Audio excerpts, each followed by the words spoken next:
Thanks, man. Yep. Hey, what do you think about the God. Neo, huh? Let's do that. Do you? Yeah, we'll get it for you. Oh, I love it. Yeah. I saw your email. Great. Keep it simple, right? And for me, I'm just Well, you'll be able to kick the tires on it. right. It'll be fun. Yeah. The Apple Neos, the little ones, yeah. 500. I was like, that's all I need. I'm just an email nerd anyway these days. So It's next level of BlackBerry, baby. it is. Yeah. Yeah. Next level. Okay. Okay. Let's go. I gotta see. You let me. Oh no. Hold on, I just smudged my glasses. Yikes. Don't worry, I lift weights. Right. Yes. Perfect. Just be sure to eat the microphone the whole time. Actually, yeah. ASMR podcast. Taking me back to death metal days. Oh no, not really, but yeah. Are you ready? Yeah. Just give me Justin one. Yeah, you're good. Get around. Yep. Okay. Okay. Let me get my script pulled up. Hey Saints, welcome back to the Shipp Show. I'm so happy you've decided to come back and join us again. If you're a first-time viewer, I'm so happy you are here. And somehow we're already on to our 3rd episode of the semester and our 8th episode overall. How's that possible? I'm really unsure. I don't know how we got here. And all of a sudden we only have 6 weeks of the semester left. Like, it's all just... I don't know. Can I extend the semester if I like this semester? Yeah, go for it. Maybe we'll I think do you have that that power. right? I do that. Yes. That you Power do. of I was going to Grayskull, say. we'll do it. There you Okay. go. Yes. I think that is because we've spent the semester getting to learn about and learn from the fabulous Maryville community. It's why I think our semester has flown by so far. And I've always been someone who really gets distracted by learning. I love learning, and why I'm so engaged in it, time just flies. So that's where we've ended up today, I think. So we're back from spring break and in the final stretch of the year, and I know that I'm feeling it. So, And hey, by the way, let's do a quick vibe check. So we totally should do a vibe check. Yeah. What's really neat about this too is Yeah. I think it was your idea Okay. to start connecting some of our amazing faculty to our conversations, Yeah. right? So Yeah. we've had a chance to do some of that. And I've heard from a lot of And I folks love on it. campus. And it's great because for me, it's about showcasing, why would you even want to come here and be a saint? Of course. Exactly. Amazing students, right? So our athletic programs, we got it. Our we go. clubs, our organizations. Yep. But at the heart of it is the teaching, learning enterprise. That right? Maryville So it's our community- faculty. Of course. They're really the driving force why we're here, right? They Right on. keep us in business. Yep. So how are you feeling, Dan? Quick vibe check. Well, you know what? So this is a good and bad story. So I Okay. was on my way to Kansas City Yes. for a soccer match for my young son, Love it. Sam. And the 4th time in 8 months, the check engine light came on of a Jeep, and I'm a Jeep lover. right? Yikes. And so, it's always take it in, adjust a hose, do something with a wire, and it's just a nightmare, right? Of course. So when we were there in Kansas City, I was like, Sam, I hate to say this, but I think we got to let this guy go. And we let the Jeep go. Yeah. And I said, what are you thinking, Sam? What should we do? We're just going to do it this weekend. We're not driving it back. He goes, what about a Mini Cooper convertible? Oh. And I was like, sold. I've been seeing that drive around Sold. campus. Sold, right? I love it. So we decided that weekend we didn't tell mom. We're like, we're not gonna deal with the check engine light no. anymore, and we rectified that. Now you got a convertible. Convertible, and you know what? Yeah. Love it because this is convertible Yes, weather, of course, right? of course, So of great. course. But I feel a little, if my voice is a little off, right? I think it's the allergies, right? Are coming Well, in. yeah. But I'll gladly take it, right? Just to have the top down and cruise around. Well, I love it. So yeah, That's good a great. and bad. That, yeah, of course. Well, What I about guess you? What's your check-in? How are we doing? I'm like really stressed. I won't lie to you. It's just that I think for me, it's everything's coming to. I mean, I'm stressed but excited because like everything really important is like coming together all at once, Yeah. right? Like I have to, like I'm moving out in May, so I've got to have everything set for that. I graduate in moving? May. To St. Charles, in Newtown. For those of you watching, Newtown, St. Charles. I'm going to be your neighbor here shortly. So Okay, all yeah, right, watch out. me and my roommate. Noise ordinance, right? Yeah, okay, I hope got not. it. I hope not. So that's all happening. I'm in my last like 6 weeks of running ever. So like that's crazy. That's got to be kind of emotionally. It's tough. it's very bittersweet. Yeah, it's very hard. And then I've like got projects and work and all kinds of things. So it's all good stuff. It's just all like I looked at my calendar and I was like, oh my days, that's It's like coming. everything. Yeah. It's just a together. chapter, right? So Yes, you flip of open the course. next, and you're not going to be done running No. because there's probably marathons in your future. Yes, There's, I've told myself I need to take the month of May. Like I cannot consciously stop exercise altogether. Like I will just, Yeah. I will go, part of who I'll you go are. stir crazy. So Yeah, I've yeah. decided like only when I want to. If I want to get up and run a mile, I'll get up and run a Yeah. mile. If I don't want to run, I'm not going to run. So the month of May will be more chill, and then love maybe that. I'll get into a training plan after that. So we'll see what happens. Okay, so we're just getting to the end with you. But Yes, of course. But what are we doing? What are we going to talk about? We're today? back. Brings us to episode 3 of the Shipp Show X Maryville Community Series. Right on. And episode 8 of the Shipp Show. So today's episode is going to be a little bit of shift away from our musical theme of the first 2 episodes. But we might be able to get into music with this guy too. There's Our no doubt. unintentional theming. So we're going to chat with somebody who is a tech expert of sorts. So now it's time for my real big long introductions. You Let's know me. go. Let's Okay. read it. Let's really embarrass him. Yeah. Today, we are joined by another very special guest. He is an instructor of information systems, computer science, and software development in Maryville Cybersecurity and Information Systems Department. Additionally, he's an AI innovator in residence, which is a role I think I'm going to have to ask about. His way cool. diverse research projects include investigations of technology's influences on society, politics, culture, and gender roles, which has included an emphasis in civic technology. He is an expert in computer science and STEM education, as well as user interface and user experience and technical development, with a Master's of Arts in History and Gender Studies, a Master of Science in Cybersecurity, and a Master of Science in Data Get outta Analytics. here. He is also He's done all that. He is also a certified 6th through 12th grade teacher. He has previously worked as a teacher and curriculum developer in the Ferguson Florissant School District, Love it. and a director of technology solutions and engineering in the Parkway School District. And I'm not done. Okay. He is working on a doctorate in information technology and AI and is the founder and CEO of Code Red Education. Finally, he played a critical role in the implementation of U.com here at Yes. Maryville, as Yes, well he as did. the social learning companions, which were first launched in the College of Health Professions. Please welcome our next special guest, Michael Palmer. Hello, thank you so much for joining us. Oh, my grandma would be really proud of that introduction. It's like, okay. Let's make sure and send that to her. Yeah. Yeah, for sure. That's cool. Well, tell us a little about yourself. We'll save you the whole rigmarole. Good old St. Louis boy, but Central Illinois farm boy, half the year as well. So splitting time, rural and urban. Yeah. What's farm mean to you? Like, what are we doing? Pigs and corn mostly, Okay. and being able to milk cows at the same time. Ooh, I love it, Kinda, the thing that I tell students is like, understand that even in the 90s, there was still places without indoor plumbing. And so grandpa's farmhouse had an outhouse. Oh, I love it, And yes. you were up, fairly early and learned all the all the work of it. Got to keep foxes out of the chicken coop, got to tend the victory garden, got to slop hogs, the whole rigmarole of it. But Impressive. What's it mean to slop a hog, Michael? Like, I want it to is know what that means. exactly as it sounds. Okay. Bucket of fixins, Yeah. and you just Yummy. lay it down into it. You have a long trough. They're all going to do it. They're very happy when you're doing this. They're all very angry when you do it. So the best advice that I get to any of the viewers at home, or Justin, if you want to go in, the side hustle of pig slopping is you stay on the outside of the fence because they never tell you. They bite. Oh, and all right. it is not fun. All right. So They're competitive. I'll take your word for it on that They're one. competitive eaters. I guess. There's your I education guess. for today of like, really good. what'd you learn today, Dan? Yeah, And it's like, pig well, slopping. Let's pig go. slopping. Pig slopping. Okay, so I've got to ask a question to start that's probably going to make me seem like a little stalker. I promise I'm not. But I was looking, we got connected on LinkedIn before we did this episode. And in your LinkedIn bio, you have like Tron, but with more breakdancing. Can you maybe talk a little bit about That's what so that good. means? Yeah. Talk about that. So if you don't know Tron, Yeah, of Justin, course I know Tron. Let's Of educate course you I know slightly. Tron. Okay, so here's your musical connection for the Okay, day. So let's hear there's one of my favorite bands is a band out of Bloomington, Indiana. They're called Murder by Death. I basically describe them as sad songs about cowboys and magic in the desert. You shared an album with me, which was very nice for the Spellbound. holidays. Yes. Highly recommend. Okay. Really good. If I have an anthem that I listen to most days, it would be Riders on Murder by Okay. Death Spellbound Okay. album. All right. So there's your rec for today. Yeah. Their first album is called Like the Exorcist, but with more breakdancing. All right. And even as a horror aficionado, and The Yes. Exorcist story, by the way, St. Louis local. Yep.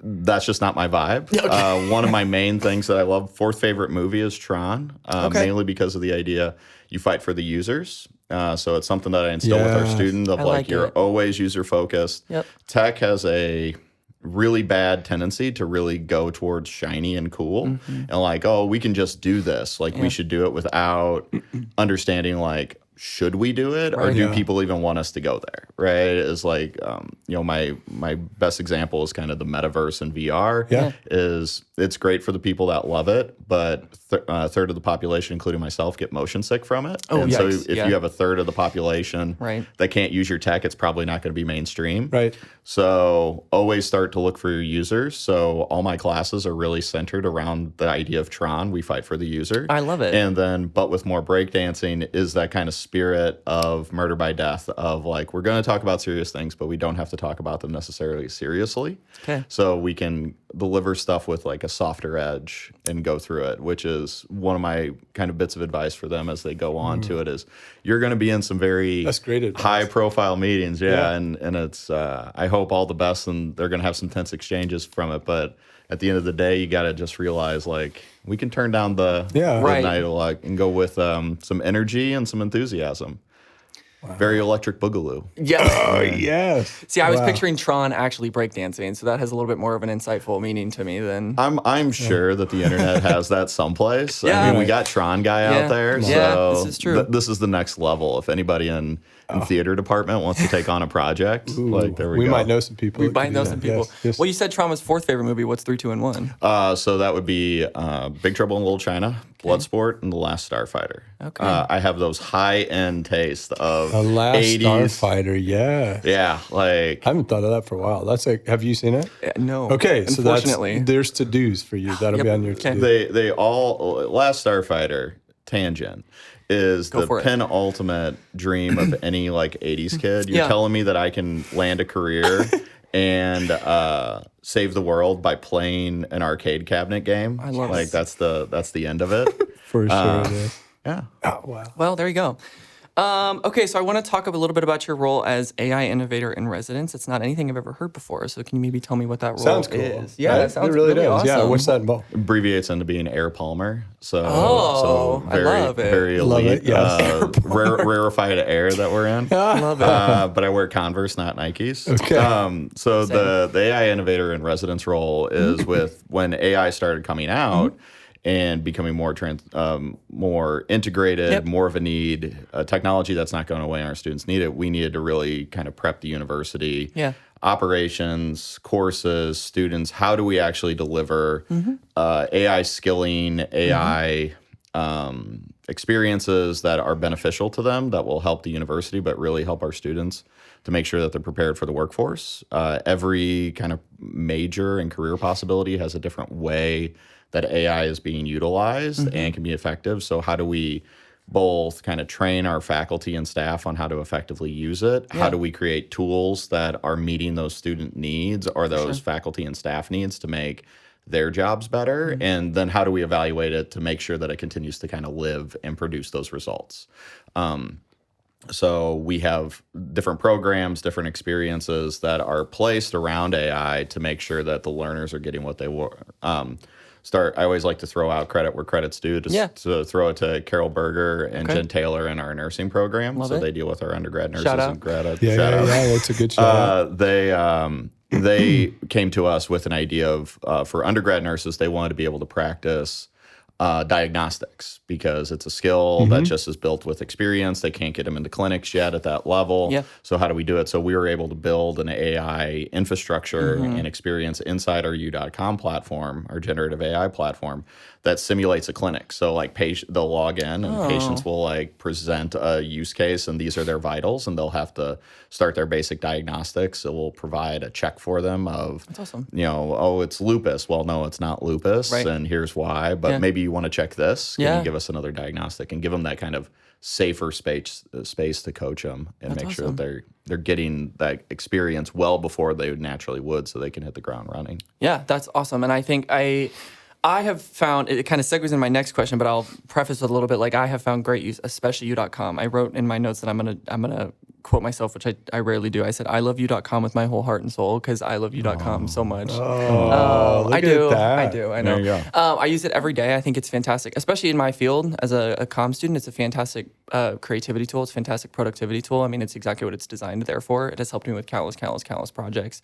But what role do you see AI taking on in education? Because I know it is such an interesting topic right now. Like some people are so very for it and some people are so very not. So yeah, let me add to that question. So right, this we'll filibuster for a little bit. Give Michael a chance to think about it. Yeah. I was at a national conference recently, and I typically haven't been going to this conference for quite some time. Anyway, I was asked by a good friend to come give a little bit of a fireside chat with other university leaders, and it kind of struck me, right? Kind of, the term anachronistic, right? At a time, at a place. I felt very out of place because there was probably 40, 50 people in the room. We were supposed to go for about 45 minutes of a conversation around wide-ranging topics in higher education, and I think we spent 3 hours. Oh, there you go. And I tend to listen in, right? So I wanted to kind of figure out what the pulse and sentiment was, having not been to this national conference for a while, and it felt very deficit based. Yeah. Like, oh man, there's a lot of new regulations. There's new focus in the Department of Education. How's higher ed going to respond? What are we going to do? Right. And this is, and I'm like, oh my gosh, I could feel myself getting deflated. Like, oh my God, come on, get up. Like there is so much opportunity in the world. Sure. And this isn't just Pollyanna of it, but I thought the idea of one of the topics was AI focused.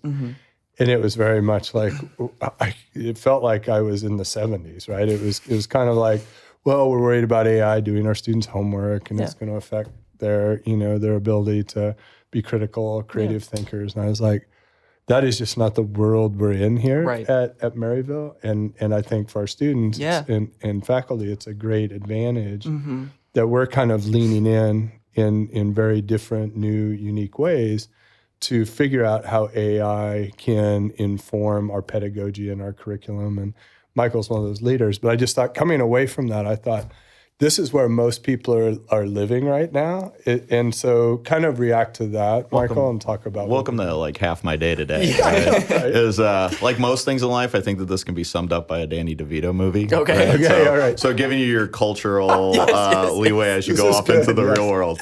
Movie night in Newtown. Perfect. Right? So there's a scene from a Danny DeVito movie called Other People's Money. He's a corporate raider in the 1980s. He overtakes a wire factory, and he's going to sell it for parts. So he goes in front of the shareholders and he talks about horse and buggy whips. And it always sticks with me. It's the way to perfectly encapsulate this article is that the last horse and buggy whip manufacturer probably made the best, sorry to curse, damn horse and buggy whip ever. Yeah. Right? Had to. Spirit of competition and capitalism, they had to. However, something came along and it was called the car, right? Yep. And so the entire dynamic had to change what the transportation industry looked like. And I look at our industry, which is education, and I look at, which is an interesting junction point because it spills out into every industry. Yeah, right. Is every industry gets to change from this. And when I hear this of like students are afraid to cheat, they're just going to be talking to robots and nobody.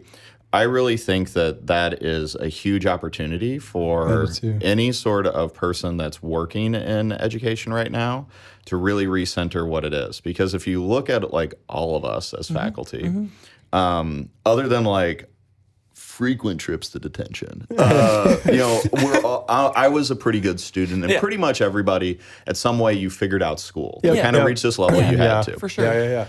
And one of the ways is that we were really self-directed to figure out how to get, our work done, how to be curious, how to continue to develop it, For sure. right? For sure. I always cite, don't do this, kids at home, but like I was able to like get my textbooks in the first 2 weeks of the semester, read them all, and like only figure out the days that I needed to show up to class because I could self-educate myself, like in a bunch of other things. So, that's pretty impressive. It wasn't the valuable stuff or the other things, but like I had to take like statistics, right? I'm a reformed humanities person. What did I need statistics for? Now I need it all the time. There you go. Yeah. There you go. They proved me wrong. Sorry, Dr. Holden. Right. But there's a way and a sentiment now and a technology to really self-drive that learning for us to provide education either on demand or at real time. And provide it in new, unique ways that alter tone, that alter level. And what I see is I hear, spaces of fear, and I get scared too, right? Yeah. I have a grumpy bear at home for when it gets thunderous outside. Of course. And so you look at it in a place of, well, what is now the role of these institutions? And I like the term of like, now your role is to matter. So if you talk about your education experience, right? You might have some program or some course that's like, this is the thing, right? That did it for me. And this is the thing, the be all end all, what sparked my interest in communications or basket weaving or computer science or whatever. But then it always translates into a person, right? So I can tell you like the faculty members that really kind of set who I was going to be in my career. And it always, because they mattered to me. And I think now we get this readdress of, now you have the time to matter again, right? Is that the AI can really help with what I call trivia stuff. Yes. Of like, you got to memorize certain facts, right? Sure. You got to understand certain jargon and things like that. This can really help expedite create purely differentiated assessment for your students, gauge them, predict analytics, how they're going to perform and things like that. These really good data markers to it. But as a institution, as a university, as a school, what you get to do is really kind of figure out ways to matter, that kind of base level connection that I think that pretty much all of us that decided to like wear the education hat decide what we really like is we really like learning, but we also really like people at some point, and we like to be at that junction point that really is impactful for people. For sure. And that's where I think is, because at the end of the day, we can walk down to IT and we can tell them to block the IP address of ChatGPT, and we can geo-lock the area so you can't even use it with your phone. That technology exists. Yeah. But at the end of the day, Justin's going to leave at May, sadly, right? Unfortunately, until you extend the semester. Maybe not. Right. Maybe not. We'll see what happens. And so give it an 18-week semester. You heard it here, first, folks. They'll love that. But you end up going out into the real world, and like you had said, you're using it in a field. You found a way that it's really beneficial to the field. There's no way that we can stop that. So we really need to provide what's being out there, and that's what we're doing here, right? Is that we're really readdressing to, this is what the career is going to look like, this is what your field's going to look like, and this is how to leverage it properly to really accelerate what you are in. And it's our responsibility, right, to ensure that we are prepared to prepare you. Right? What do you like? So talk about your experiences. Well, I was just going to comment on that too, because I find myself in an increasingly higher number of AI conversations recently. I don't know why. It's just been happening a lot. I think as a part of my capstone class, I actually just got to chat with the chief information officer over at St. Luke's, and he talked a lot about how they're using AI in medicine to streamline some of the processes that happen between doctor-patient. So like they don't have to focus on taking notes, it's just a lot more face-to-face conversation. And so again, all very like new technology. So it's not perfect by any stretch of the imagination, but it's drastically improving in so many ways. I think where I find myself is like, and what I commonly find myself, you can say, educating people on, I guess, is that AI is not going anywhere, just like the internet didn't go anywhere, just like social media didn't go anywhere. So instead of like being super scared of it and like pretending like it's not there, we have to figure out how it can fit into your space. And for me, like in my work, I do a lot of social media, digital media work. So it allows me to focus on graphic design and what the actual visuals and what the strategy behind those things look like. While I am skilled and could write 50 Instagram captions for a month, I can write a prompt that would say, hey, listen, this is the tone, this is the message, this is what I need. Give me 50 Instagram caption options, and I can weed through and schedule those out weeks in advance, and then I don't have to worry about that day of, and it gives me time to actually focus on and edit and adjust what fits for the moment. And I think, again, it's like that's stuff that 4 or 5 years ago, this wasn't around, and I was sitting on a Google Doc writing a what whole you'd bunch be of doing. stuff, right? Yeah. And so I appreciate a tool like that for sure. Get the man a diploma plus, I right? know, Like right? that commencement, we like draw like gold star. Yeah, Right on. a little highlighter on it. You've kind of figured out the cheat code, right? Yeah. Super Mario 3, we called them warp whistles, right? Where you can jump to like a Yep, further yep. level down the way. So a good example, I'm going to embarrass her right now, Go for is it. I run a program on campus called Maryville Emerging Technology Application Lab. I deliberately had it named that so I could abbreviate METAL. Love it. Heavily tattooed, it might, Which is great. it might give way to what the musical tastes are most of the time. But we decided, I've always wanted to make T-shirts for it, just as a way to like be prideful of Yeah, your community, yeah. where Yep. that is a group of technical and non-technical students that are based they basically serve as Maryville in-house interns when it comes to AI engineering. That's awesome. Yeah. So we have one student that's also a comms minor, graphic design minor, Isabella Key. She's outstanding. And so I told her she needs to design her T-shirt for the semester. Yeah. And I gave her, she's like, well, what do you want this to look like? And so I said, I believe the exchange was, I want it to be like, you know what Hot Topic is, but you don't shop there. And you know what the Thrasher logo looks like from the magazine, but There you've you go. never read it before. And so she has no idea what any of that means and how to put that into a graph. Right. But she put it into our U.com, Yep. got some Yep. sample images, and she There sent you me go. about 8. We settled on this delightful little thing that's like a robot skateboarding, and she was I able love to it. modify it with some Maryville branding, clean it up a bit, make Oh, it good. that's funny. But that's the same kind of thing that you're talking about, Justin, Yeah. is like you're able to kind of like skip these steps of mundane work Yeah. that, when I was coming up, were rites of passage, right? Because I Yep, had yep. 2 career fields going at once, one where I'm in a classroom and one where I'm on the technical side. For sure. And in the technical side, you were just kind of like, these are things that you had to do. On Mm-hmm. the education, you had to, debug your code this way. You had to write out all these things, and you were, so elite if you pumped out like 1,000 lines of code Right. a day. But basically, you're washing dishes. Yeah, Right, you're getting coffee, Yeah, right, yeah. kind of thing. Yeah. And then in K-12 education, it was like how you did lesson plans and everything, Right. and building out worksheets and assignments, and same thing, Yep. right? You're just making copies at the end of the Yep. day. And so this is a way of like, okay, what do I really want to carry on? What do I want to really make matter? And this is a way to really bring kind of the essentialness of a person to that task, to that role. So Yeah. what's the essential Dan-ness or Justin-ness now is much larger than what it would Yeah. be, where you have to spend however many hours you would have previously. right, But exactly. you get to orchestrate the creative process, right? Which is it's oxygen giving, right? So that I want to try out these concepts and not take 3 days to do it, but 3 minutes. Yeah. You have Oompa Loompas now, Yeah, right? So you can run the chocolate factory. Yes, You I can't. can't. Little Oompa Loompas on my desktop every day. Well, and I like that too because like I'll ask this question afterwards, but one of the things that I commonly like run into, especially with some, just in conversations about this, is that it's going to replace all the work that I do. And I've heard people say that my field will eventually be taken over by these generative AI Skynet- people. Skynet's The coming for Oompa you. Loompas are going to take over. Yeah.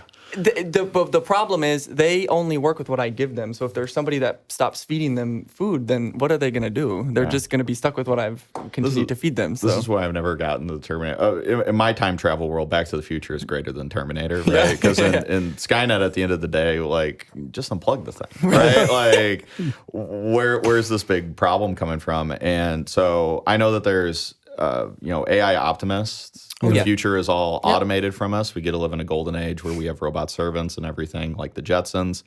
And then there's AI, pessimists of this is the doom and gloom. Yeah. Every Yeah. job's going away ever. Right. And I'm an AI pragmatist of like, just like any tool, there will be great use cases for this. There will be less impactful use cases, and there'll be some places that it just doesn't make any sense whatsoever. and that's the same case with any technology. I mean, so it's good to hear that too, and that reassurance. You will be employed. Yes, Don't thank God. Yes. I was so worried.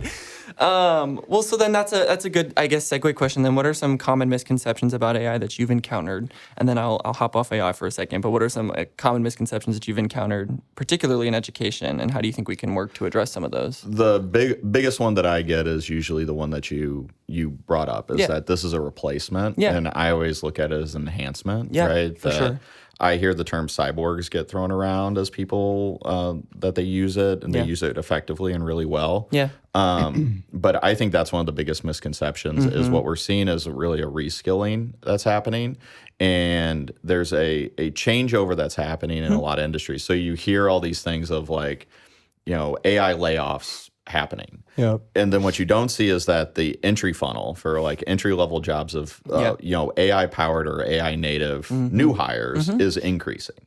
So some organizations are expanding that open funnel for younger talent like our students that are AI enabled, that are fluent in the kind of ability to prompt and feed it its food, right? Make sure the Oompa Loompas can run the chocolate factory. Oompa Loompas stay fed. And then that way they understand that they can build like a much stronger, more productive workforce out of it.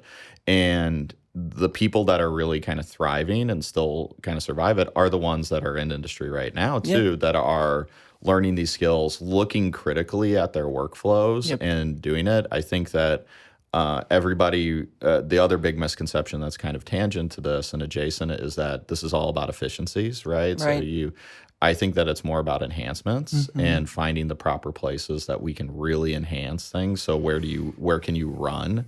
And it might be that your current team just needs this tooling, and instead of being able to produce 100 widgets a week, they're able to produce 1,000 now, right? And now what are you able to do now with 1,000 widgets going out the door, and what does that translate to your business? just think healthcare and research and the design cycle, right? It has kind of always moved at this pace. That flywheel is going to be just off the charts of iteration to improve solution after solution, innovation after innovation. I can tell you, so I teach our computer science capstone here. So that's final. It's based around students come in, individual projects, 16 weeks to develop. Up until last year, like last semester, really, this is the first one I've seen it in full effect. They would be coding up until the deadline, 16 weeks. And then they would get to their final presentation and they'd start clicking through, and then bugs would start appearing because they didn't have enough time to test anything. So it's unstable tech. They're young. It happens. This semester, I just got off the conversations with them individually today. And it's like, oh, well, they're already in testing phase and we have 5 weeks left in the semester, right? So they're going to have stabler. And now they're learning a skill that they wouldn't have learned beforehand is, well, my dev's done. I get to test it, make it stable. Oh, wait, I can add these other things to it now, and I have the time to do it because that would have taken me 3 weeks. Now it's going to take me 3 days. Right? No, I think it's great. You think about that. Just imagine I think I saw this in the New York Times a couple of weeks ago that we talk about, well, coders are going to go away.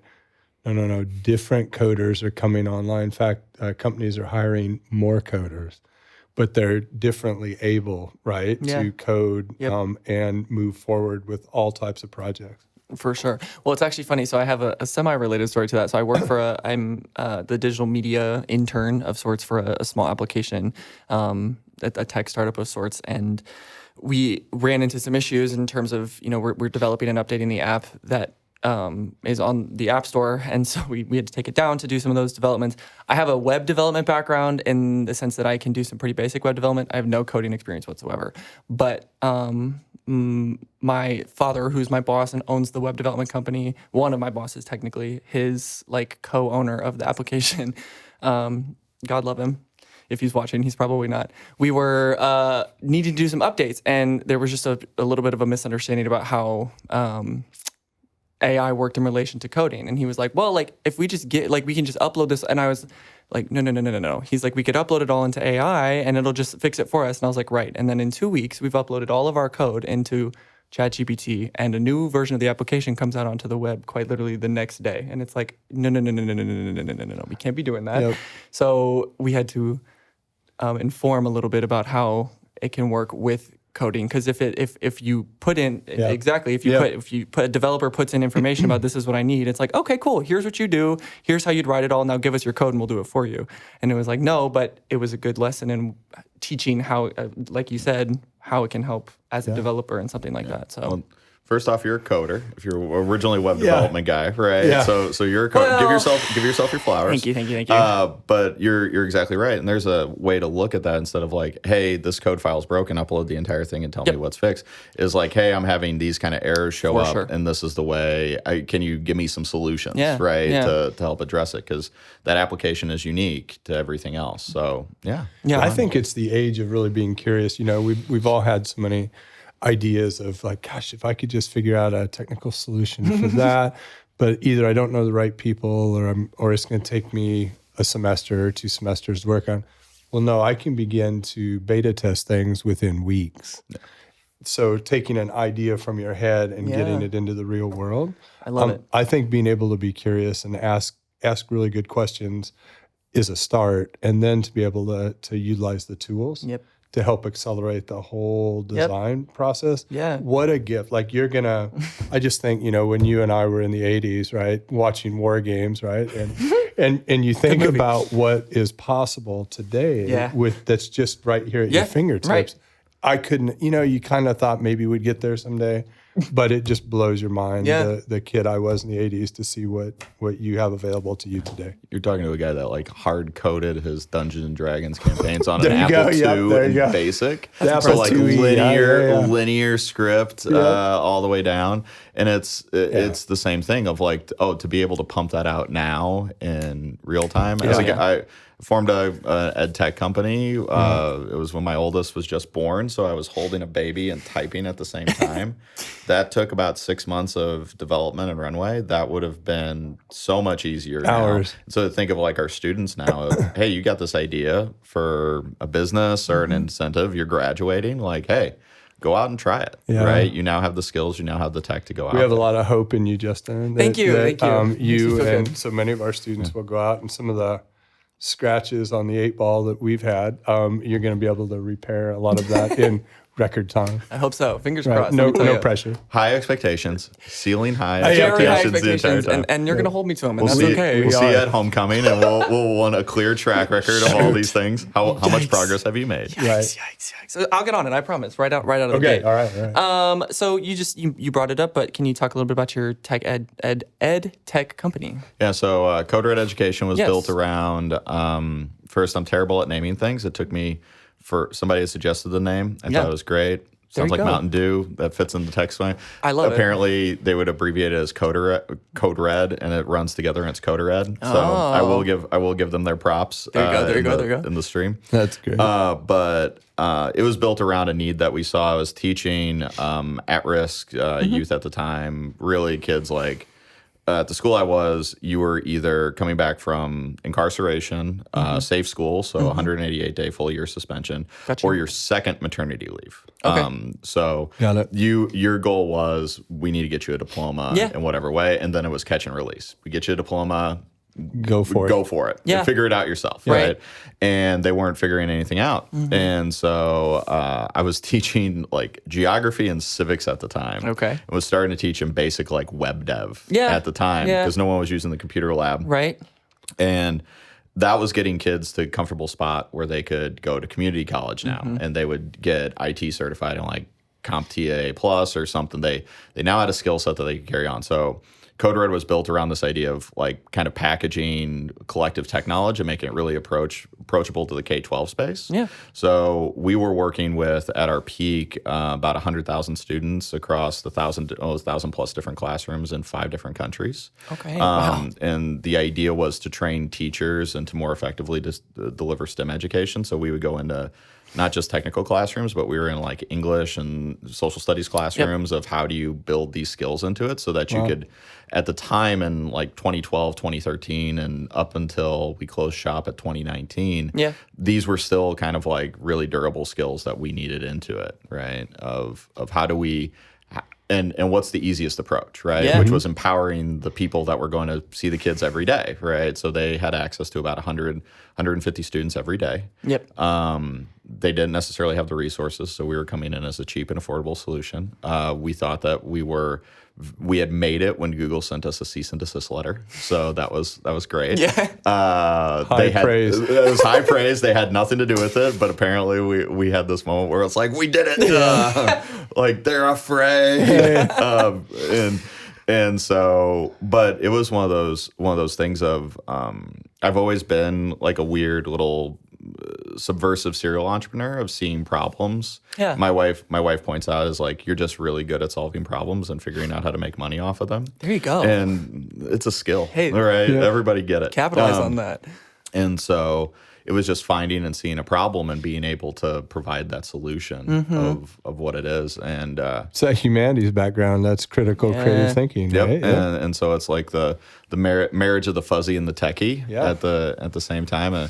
Got one of the best, like starting out, like hard startup life of course, holding my baby while I typed, and then going and teaching, and then coming back and working until like 2 a.m. Waking up at 5 and then heading out, and it was it was a lot of hard work, but it was really fulfilling to kind of see the level of impact that we got. That's awesome. Wow.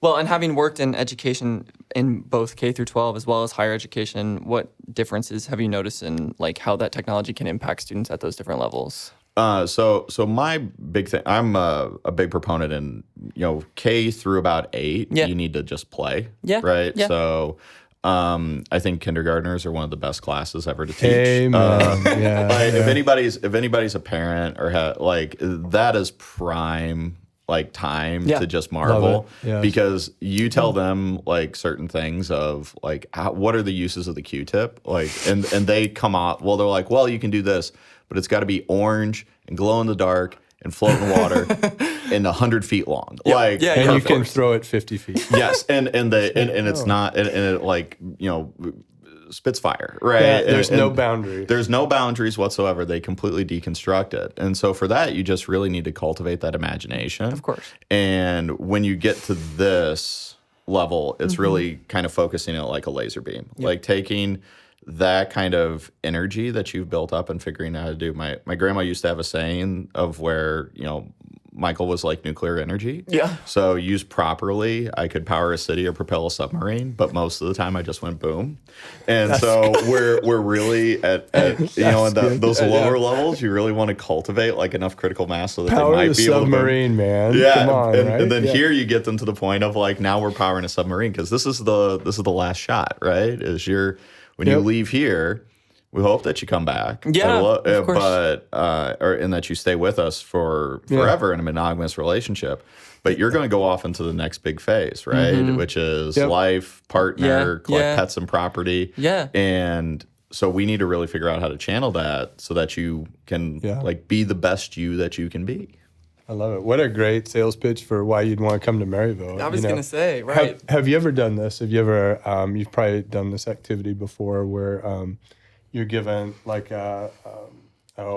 20 hard spaghetti noodles. Right? Yeah. With the marshmallows. Yes, right? of course. And then to see who can build the tower. I actually have a really funny picture from, I think it was maybe wintertime of last year, 2 years ago. We did that as a team bonding activity when we came back from winter break. Pretty mean spaghetti tower. I'm not going to lie to you. I'm pretty decent at it. So isn't this great? So the study behind that, right? If you talked about this, it's always great. Is that you take, what was it? There were IT students, business students, and I think there were like humanities-based degree students all together, right? And they've studied this for years. And so who gets the highest, right? Right. It's kindergartners. Yeah. So isn't that great? So to your point, Michael, right? Like I think you get the least performing group, nobody get upset about this, MBA students. Because they will sit and they will analyze this thing. And by the time the time's almost out, they will have built something like this high because they're so careful that there has to be a right answer. Right. And kindergartners are like, hey, let's go. Let's build this thing so it's wobbly and way high. But that was the point of it, right? Yeah. That they weren't afraid to experiment. So I love that. Yeah. So and there's something about being able to channel that like energy on a continuum. And so I have two bonus kids and love all four of them to death. But they're also at the ripe ages of the oldest is 14, the youngest is going to turn 10 this summer. Okay. And so they're in that kind of like construction phase now of like, how do I harness, but they're not like boxed in yet. And how do we continue to cultivate that kind of curiosity and that level of intrigue and energy? And try to take some of those borders away. Yeah. Right? That build up over time, kind of through systemic educational experiences. And it's like, why were you told that was the way that it needed to be? And right? it's like, So what I'm hearing is I need to just channel my inner kindergartner more often sometimes. It is. Yes. It is. You know what's fun? So I told the story earlier today is that as most of, I think our group knows that we were able to get the associate's degree automatic. Okay. Right? For our students at Maryville that will complete about 60 credits. So think about getting through most of your gen eds and Mario hits the milestone, right? And you get that achievement on your way to your next and your next and your next. But think about that. It took, I remember the conversation was in Nebraska. We were having coffee as a group of us, faculty and staff that would get together and kind of talk about big ideas. I was like, well, how about an idea that's just right in front of all of us? Like, so think about that kindergartner mindset. Like, why can't we do this? And the expressions, I'll never forget it, around that table were like, why? I mean, I'm sure there's got to be something in the legislature that maybe wouldn't allow us to do that because we're not a community college, or we're like, no, we're charged with the learning journey of our students. Right. And if a student achieves something, we should be able to confer them. Yeah. I was in Nebraska, we weren't able to get that done because I would view it as there was too much of kind of the but thinking as opposed to yes and. And so finally, for me, having the keys to the car in Kansas as a university president, I was like, let's take this on, let's get it done. Why can't we do it, right? Yeah. And we continue to iterate on it. It seems so simple, right? So I don't want to act like we landed the space shuttle. but at some point, you're like, we have to be able to do those types of easy things and not make them complicated to get to the more difficult challenges. Yeah, and it hits on what we've talked about. I feel like at least a couple of times in this podcast now is those small wins along the way, 100%. And I really, really, really like that. That's really cool. So you're going to get 2 degrees when you graduate. You'll have an automatic AAA and you'll have your bachelor's. And then I'll hopefully get a third in a year. We'll see. That's right. Have you heard of like the drop in the bucket theory, right? Is that everything's a drop in the bucket. Yeah. And it seems really small, but you get enough drops in the bucket, it overflows. Right. Yeah. And so we should get people to those points, right? Yeah, amen. Let's overflow some more buckets. That's a great idea. And it all boils down to Super Mario Brothers. It's Life everything's is Super one giant game. It's right? all the Super Mario Bros. Analogy. It is. I love it. Well, I'll ask one more hard hitter question, then we'll get into the fun. Let's go. So what has been, because evidently you've done a lot, and we've talked about a lot of your success here. What has been the most rewarding project you've worked on so far, and why? I'll already mentioned it here. Yeah. So like right now, like my metal lab, I think that puts the 2 L's. Like that's near and dear to my heart right now. Yeah. Is those are students that so if you're students out there, I'm sure that you've tried the wonders of trying to get a corporate internship, and it's not fun, it's not right? easy. It's not easy. There's a whole internet, and then you have some students that you have transportation issues. You're taking care of a sick parent or sibling. And by the way, is it a really great internship, or is it just? Are you sitting and running copies and getting coffee and sitting in the corner, right? And so we've been able to give those students really hands-on experience that don't just like beef out their resume. That's a big part of it, but it really teaches them how to serve a community. So everything's encapsulated into Maryville, and being able to see them, like we have some that are getting their first job offer like a year plus before they start graduating, or they're going to leave here and they have employment, and those are changeovers from really tough conversations that I was having with them like a semester earlier of like, well, I don't know if this job thing's going to happen. And it's like, give it time. Let's put in some work. Focus on your next step instead of your next 10 steps. Right. And being able to get them to build a body of work that they can feel proud of, that they can speak to, that they can trust, and really just helps them build that confidence to go out and really kind of be who they're meant to be out in the ecosystem once they leave here. That's awesome. I would say it's a pretty solid project to be proud of there. That's an amazing project. That's what we're you're in education. That's what you want, right? Yeah. Is you're trying for all the little connections of you just want.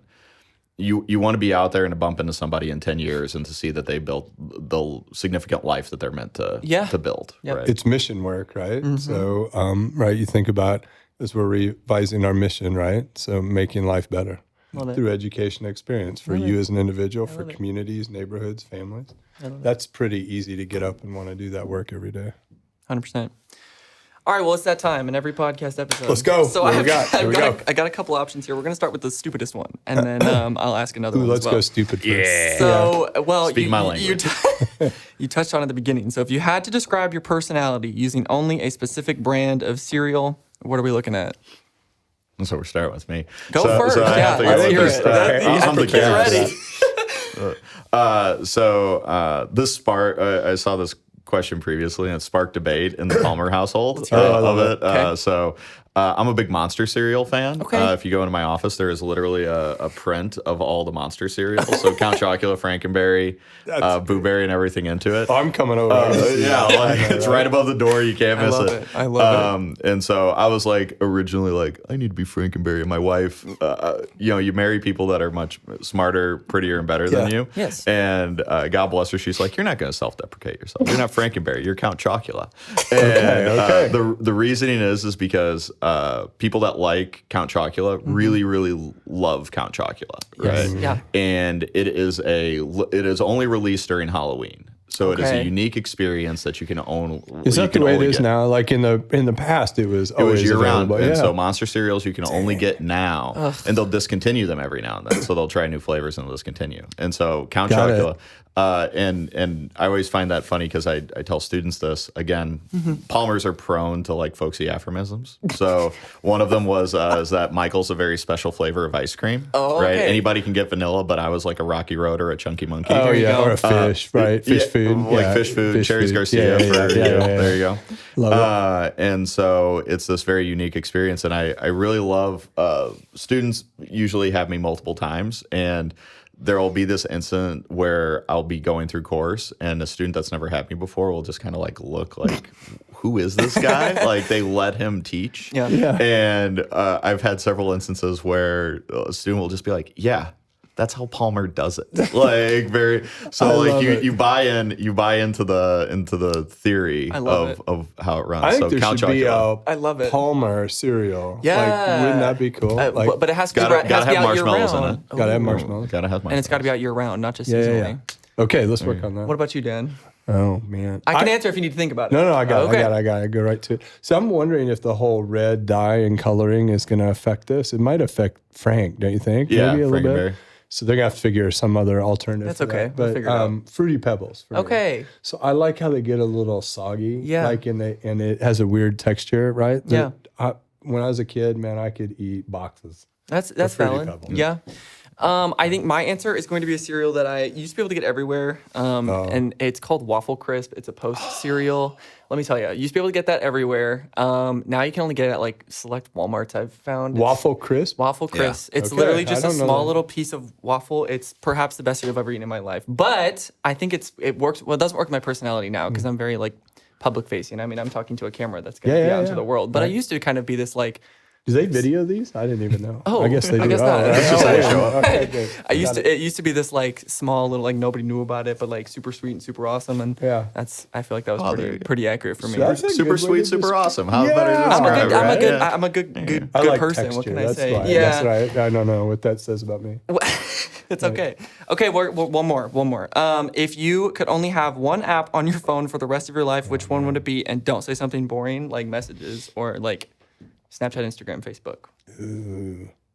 I have my answer ready. Do you guys know? I don't know. I want gotta to hear think about Justin's it. first. So I have been playing an alarming amount of Block Blast on my phone as of the past like 3 weeks. So I think if I like right now where I'm at in life, I can delete everything else and just rock with Block Blast, and I think I'd be okay. I got an answer. Okay, but okay. Can I tell you my Block Blast story? Yes, please So do. Block Blast was a high-end competition in our house up Was it until 2 really? weeks ago. Like Okay. constantly beating everybody's like high Yeah. score, and I got to like 230,000 that's huge. high score. Yeah. And my daughter got like 900,000. Oh, wow. And so I just like I done. just submitted, and I was like, "You are the god of block blast. There is going to be no more Yeah. competition. We're We're done done with it." Yeah. She just sat there in her chair of like, "Yeah, that's And right. I did that. I now own this game." And I was like, I haven't touched it since. No, that's valid. Suddenly, my 120,000 high score doesn't seem that cool Like, anymore. I know, right? Shoot, Don't pay yikes. his daughter. The Don't play his the daughter. Palmer house Wow. is a highly competitive house. That's okay. That's That okay. means she was grinding on that to She like sat for a put night. it out of reach. Oh, she wanted to crush me, and I applaud that kind There of you go. ambition. There you That's go. really good. But That's good, that's we're good. we're a gamer house, so in the Okay. similar vein as Yeah. Brawl Yeah. Stars. Yes. So I Yes. love a good. There'll be times walking by my office as like I'm getting my star drops for the day. I love it. That's so And good. you got to unwind before and after class, Yeah, right? always, and, always. And so it's a nice little like stress reliever.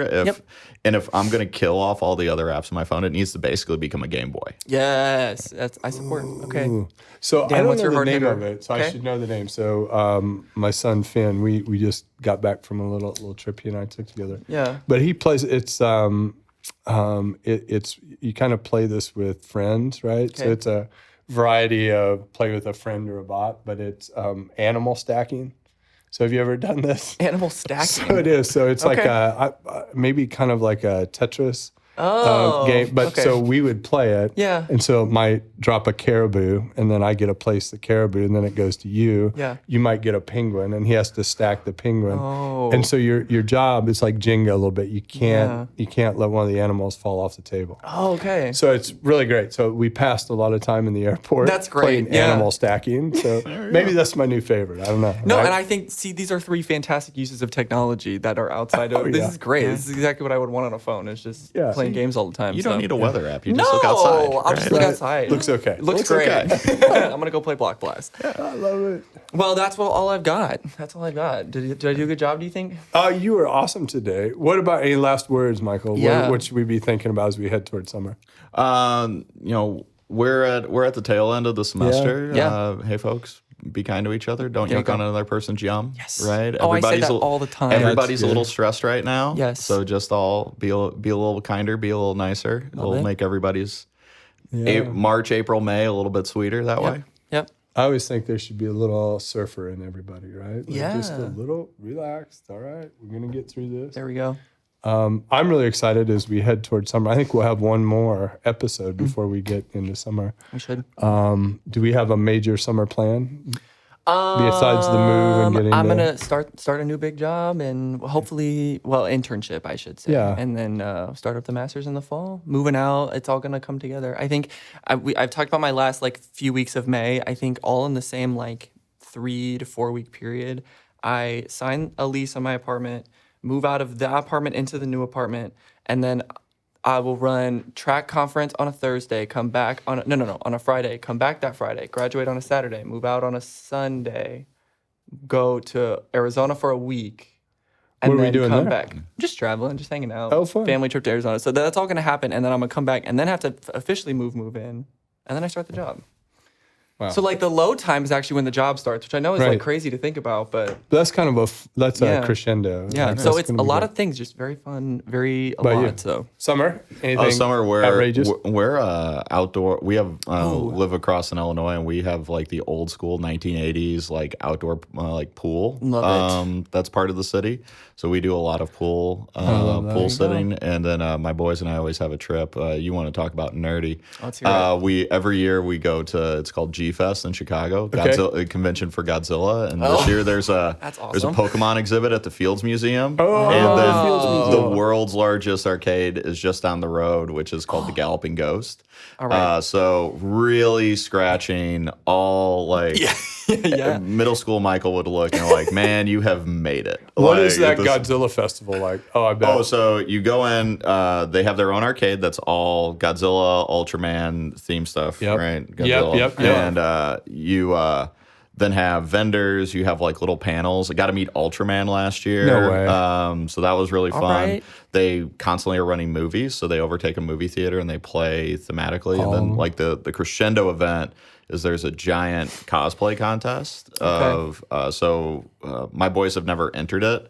But they sit in awe of just the people that have built like these full like scale things. And it's impressive. Oh, I don't doubt it. It is Do like people wear costumes? like the whole time. Like it's And you'll just be like walking down the hallway and just be like, oh, there's like Godzilla like walking with Mothra, just like hanging out. Hey. And it's like, hey, how's it going? That's a great use of time. That sounds like a blast. Oh yeah. I think we should end on that one. I think it's a great way to end. That is Godzilla a great Fest. way to end. So get to Chicago. Go to the Godzilla Chicago. Festival. Yes. Well, we'll do that right after I thank you for joining us on this wonderful podcast. So thank you for coming. Thank you for sharing your insights. Another person off the street we just happened to find today. So We find a lot of good we people find some around really cool Maryville. people around here. Yeah. So It's weird how that works. I know. Right. Yeah. Well, thanks for joining. Thanks for having me. Peace on. out, Saints. All right. All right. Love it. Michael, thank you. There you go. Oh my God.